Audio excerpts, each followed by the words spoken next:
Tom Aspinall took this fight on 2 weeks' notice.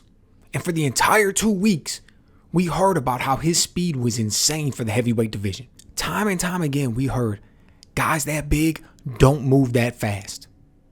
And then we saw that speed on display tonight. Within the first few moments of the fight, we saw Tom come up, he landed a leg kick. It was smooth, it was quick, and it caused Sergei to stumble.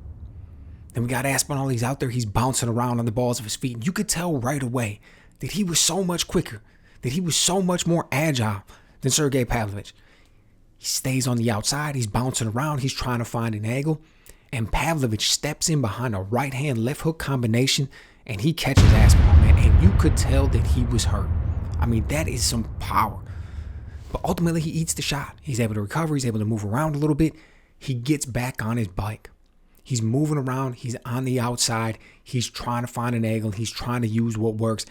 And very shortly thereafter, he steps in behind this beautiful 1-2, and he just absolutely flatlines Sergei. But what I love about this sequence is the fact that Tom went downstairs with the jab first. Now, it reminded me exactly of when we saw Shane Mosley rock Floyd Mayweather, man. He goes downstairs with this jab, and that takes the opponent's focus down, and it hides the beautiful right hand that's coming behind it. Beautiful right hand upstairs, and it is coming through like a freight train. He just rocks Sergei with it, man. He is already out. He is on his way down, but Aspinall is so fast.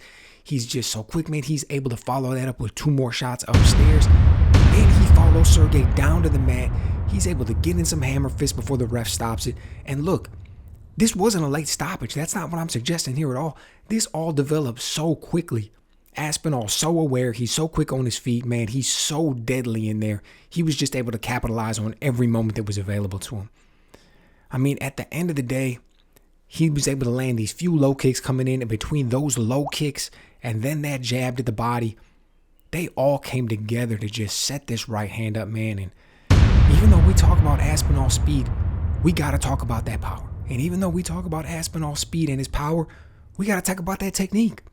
Because look, let's be honest with each other. All the speed in the world, all the power in the world, none of it matters if you're not able to land your shots. You have to be the total package in there. You've got to be able to put it all together. If you want to operate at the highest level, you have to do it all. That's exactly what we saw from Tom Aspinall. He showed it all in only 1 minute. And look, I don't want to build this up to be bigger than it is, but let's be honest with each other. When we look at the man's past performances, when we look at what he was able to go out there to do tonight, when we consider the level of competition that he did it against and how he made it all look, and he just, just a little icing on the cake, he let us know by eating that shot, oh, by the way, I've got a chin. Oh, by the way, I can take these big shots. Beautiful stuff from Aspinall tonight, man. And just an interesting thought here. He's got the interim title. We all know Jon Jones currently holds the belt. He's out with an injury. But after the fight, Daniel Cormier mentioned that he thinks Jon Jones is going to be out for a significant amount of time, and that when he does come back, he's fighting Stipe. That's going to open the door for Tom Aspinall to get promoted up to full champion. He could go in here from this interim belt, never even have to fight Jon Jones, depending on how long he's out. We know how the UFC operates. He gets bumped up to a full champion. Now, do you think that's possible? Is that what we're potentially talking about here down the road? Right? I guess that remains to be seen.